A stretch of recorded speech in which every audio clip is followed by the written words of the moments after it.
Estamos voltando com o programa Vejam Só, agradecendo o carinho da sua audiência. Que bom que você está conosco e a gente quer mandar prêmios para você.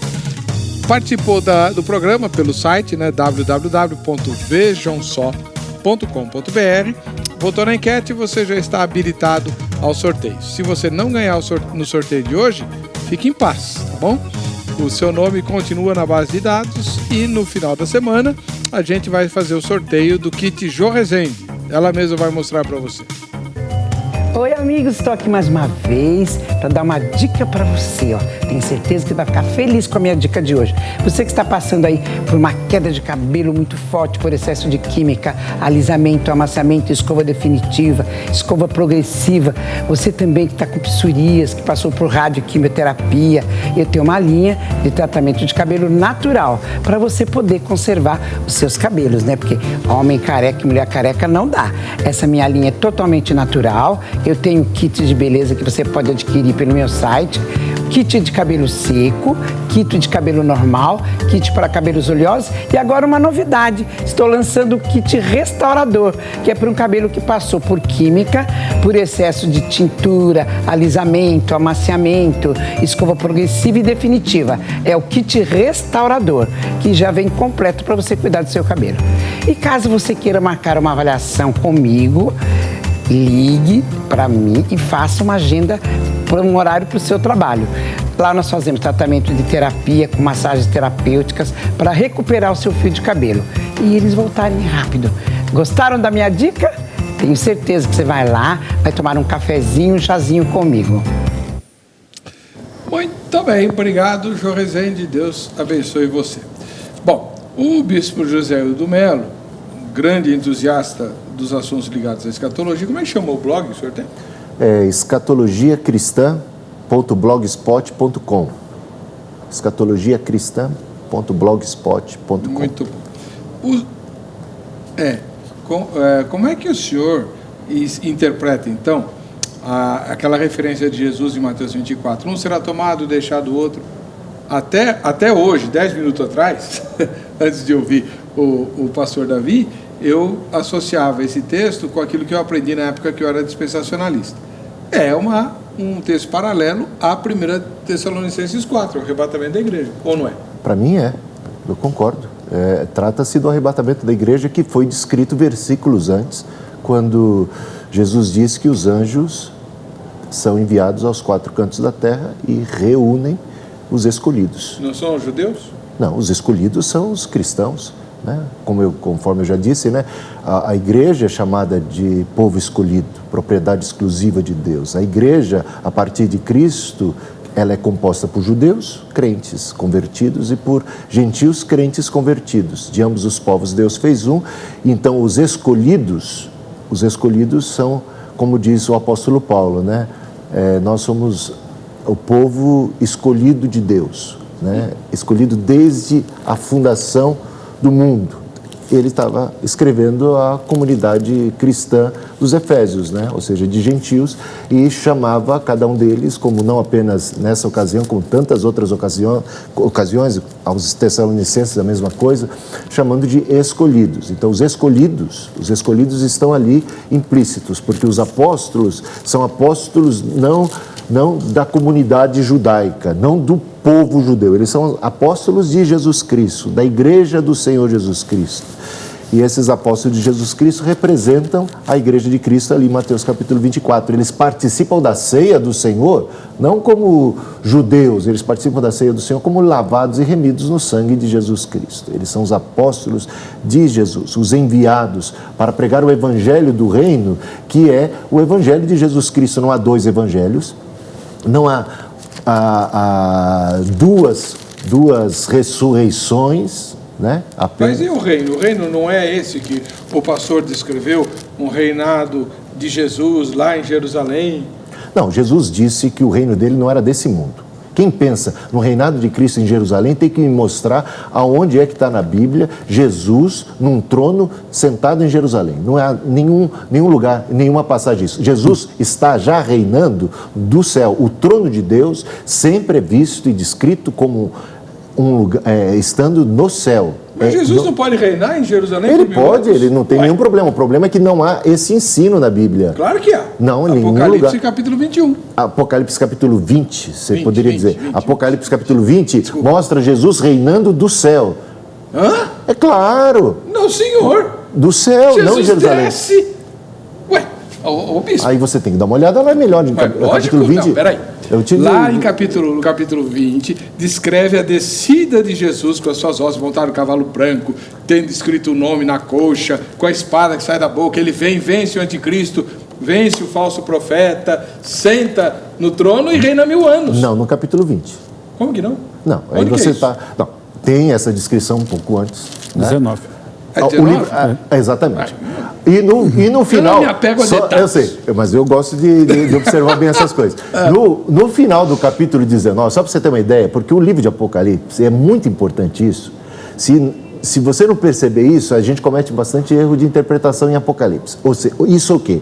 Que o livro de Apocalipse não é um livro escrito com eventos que se sucedem em ordem cronológica. Concordo. Eles são diversas visões do fim, Sim. que depois como que se autocomplementam.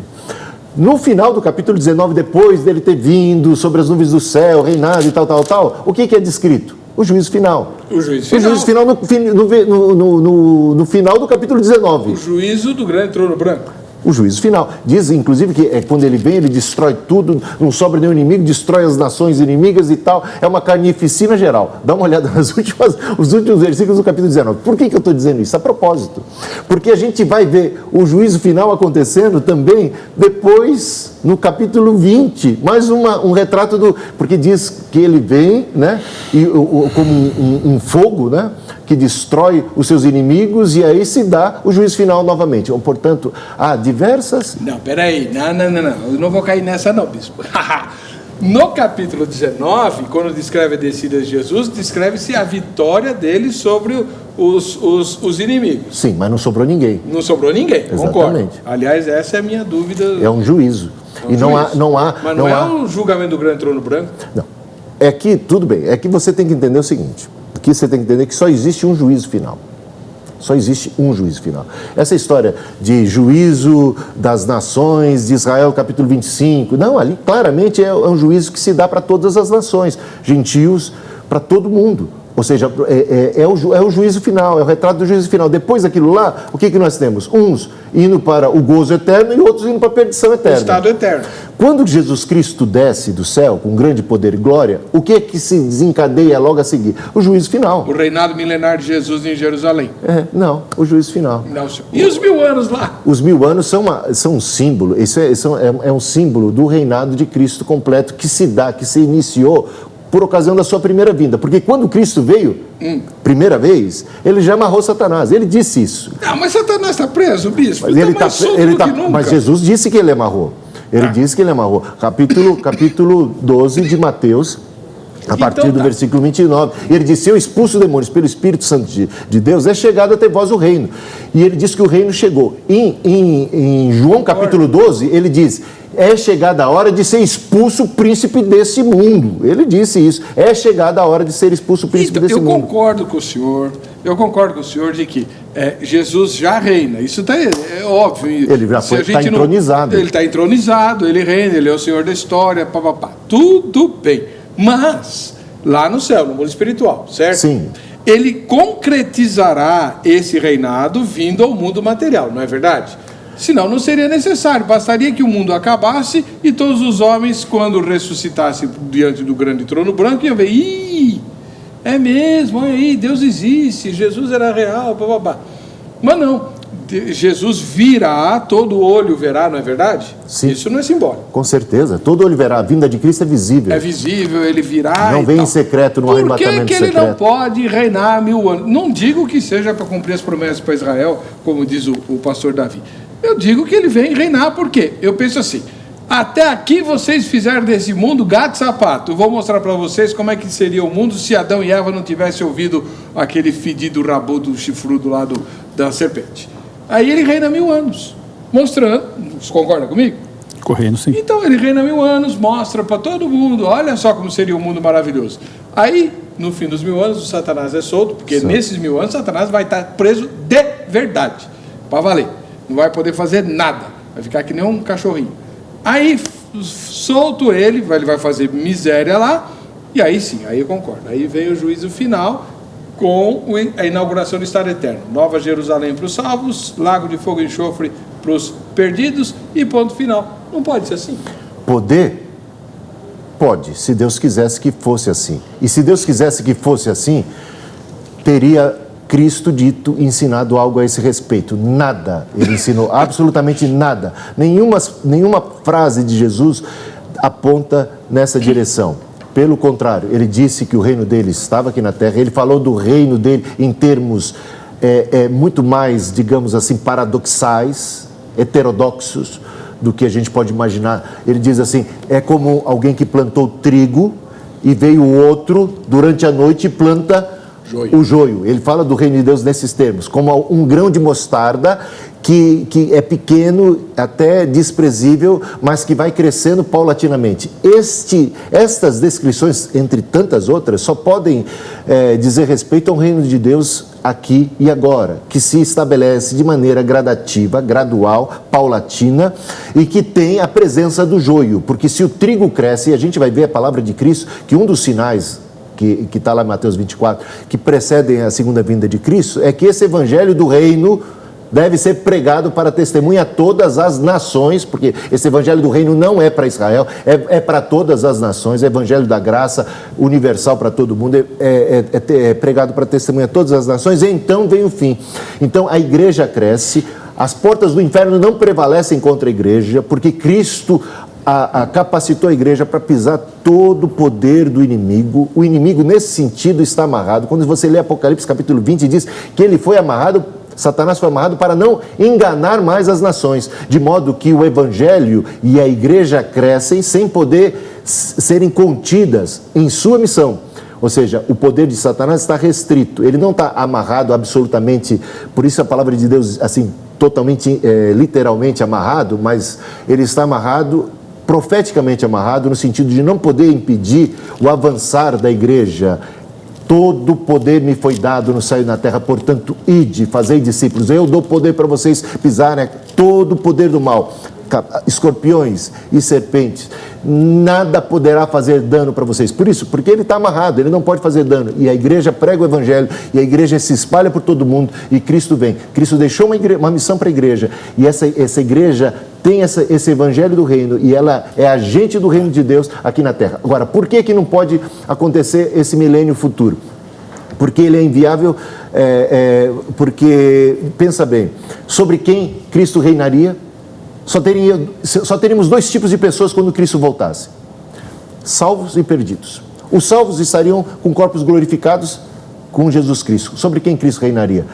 Sobre as nações. Essas nações são exatamente as nações que estavam contra Cristo, que estavam seduzidas pelo poder do maligno, que se encontram entre os salvos. Diz a palavra de Deus, não apenas em Apocalipse, mas também em tantas outras passagens da Bíblia, das epístolas, que por ocasião da segunda vinda de Cristo, as nações se lamentam. Aliás, isso a gente encontra em Mateus capítulo 24. Sim.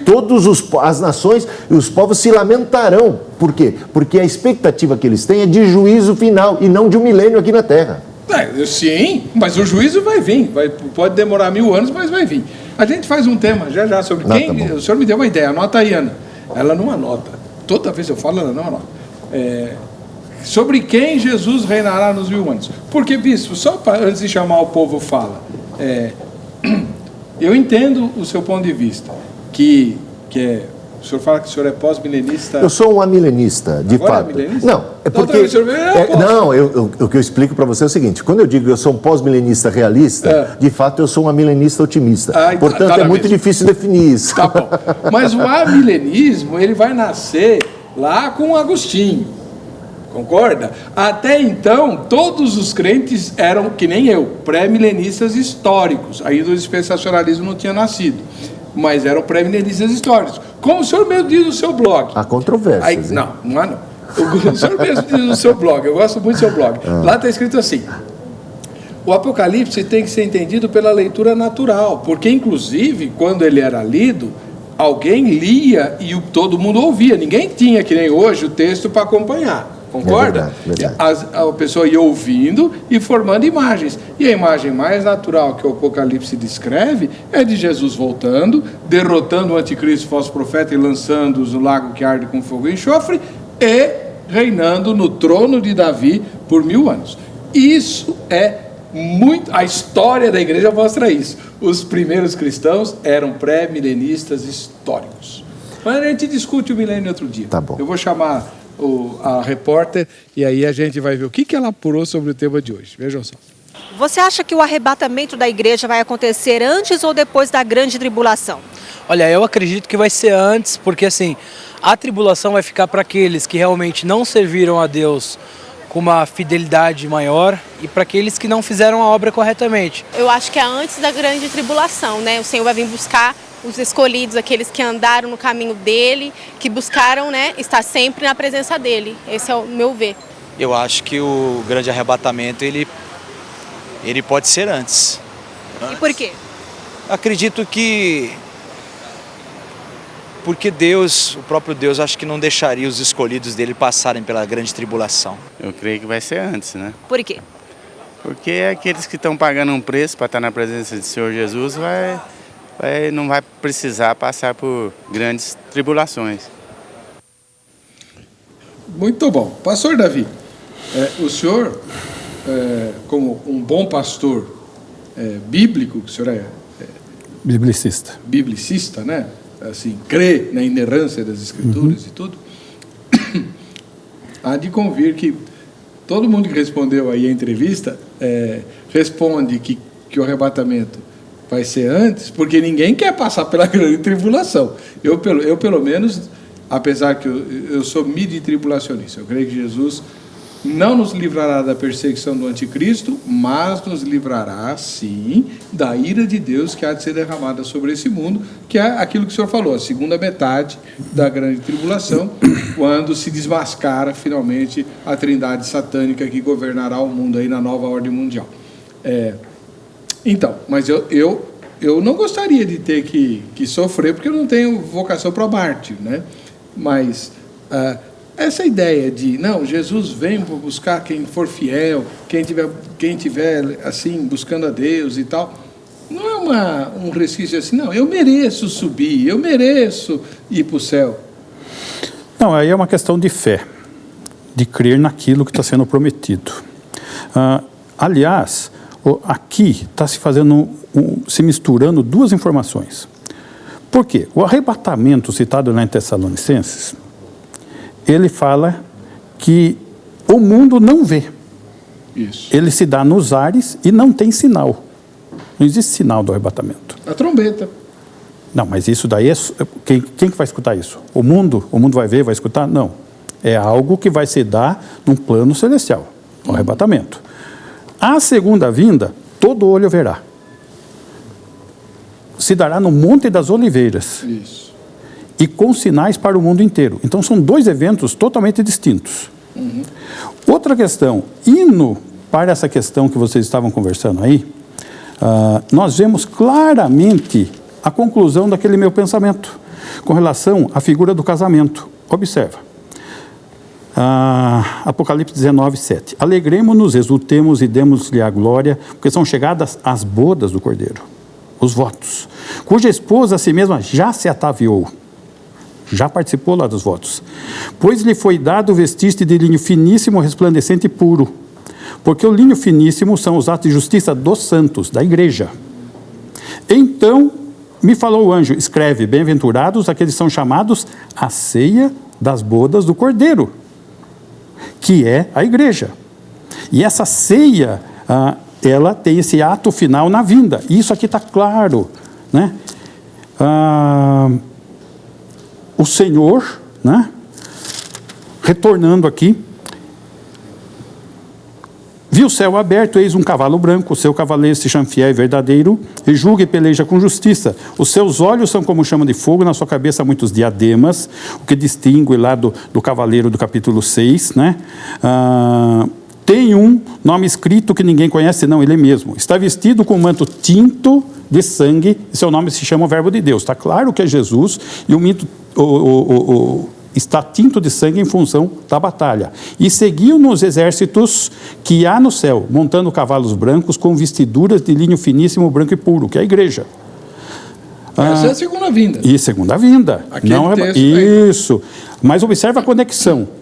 Então viu um anjo posto em pé no sol e clamou em grande voz, falando a todas as aves que voam pelo meio do céu: vinde e reuni-vos para grande ceia de Deus, para que comais carnes de reis, carnes de comandantes, carne de poderosos, carne de cavalos e seus cavaleiros, carne de todos, quer livres, quer escravos, tanto pequenos como grandes.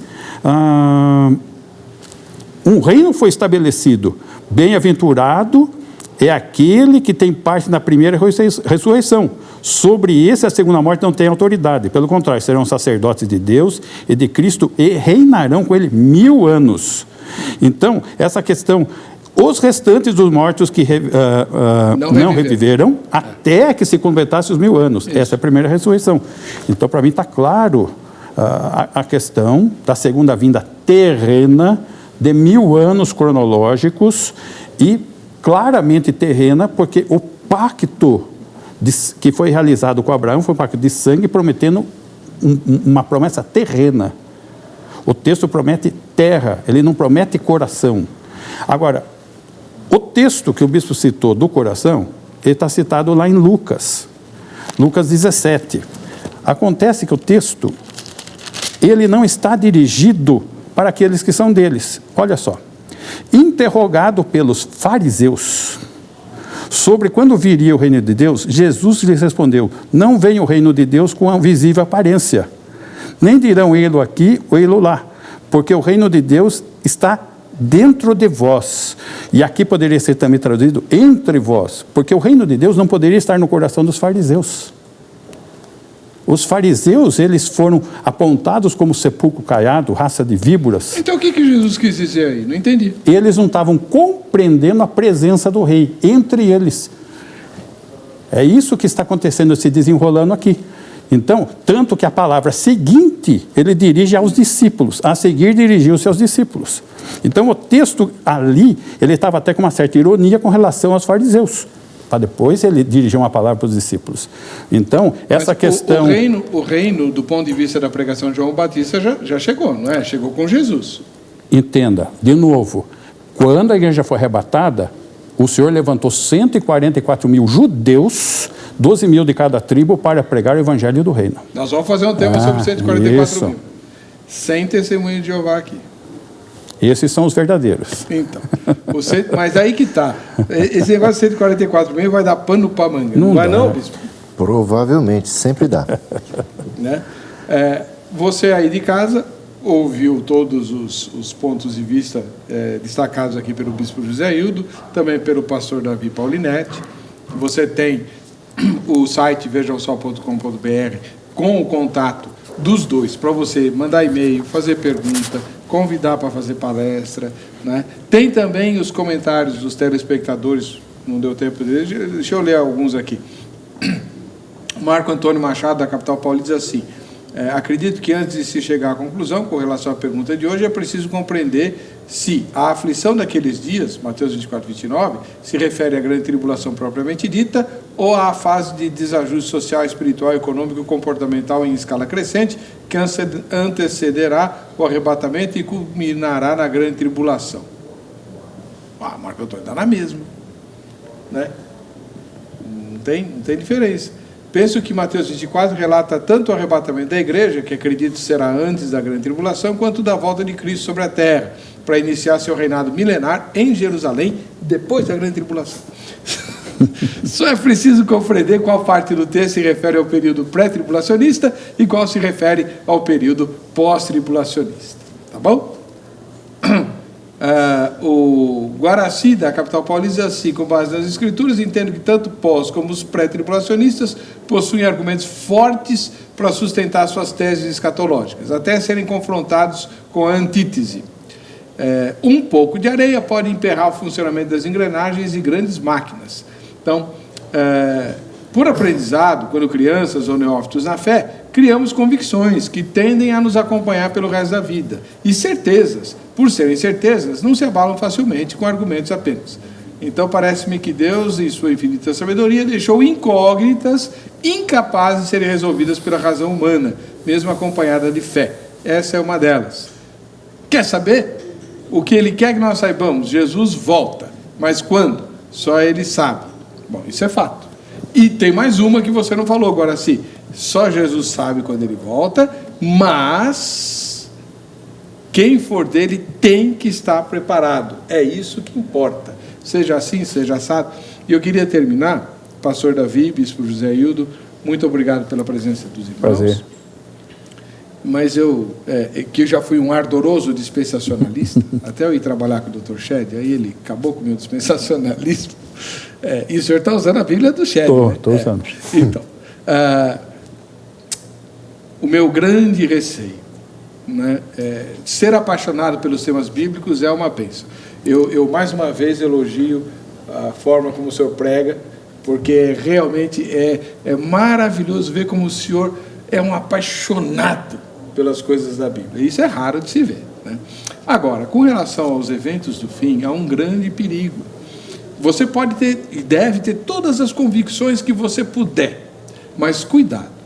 Os judeus do tempo de Jesus tinham tantas convicções sobre como seria o Messias, que quando o Messias veio, eles não reconheceram, porque não encaixava no sistema deles. Por isso que Deus não deixou, agora sim tem razão, Deus não deixou um sistema fechado sobre a volta de Cristo.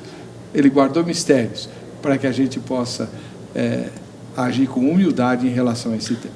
Bom, vamos ver o sorteio. Quem é que vai levar a camiseta da Agrade? Adalberto, de Ferraz Vasconcelos. Ferraz Vasconcelos é na Grande São Paulo, Adalberto. Vem estudar aqui na sede, tá bom? Para você que fica com a gente, que fica com essa programação, a paz e a graça de Jesus. Nós nos veremos no próximo Vejam Só.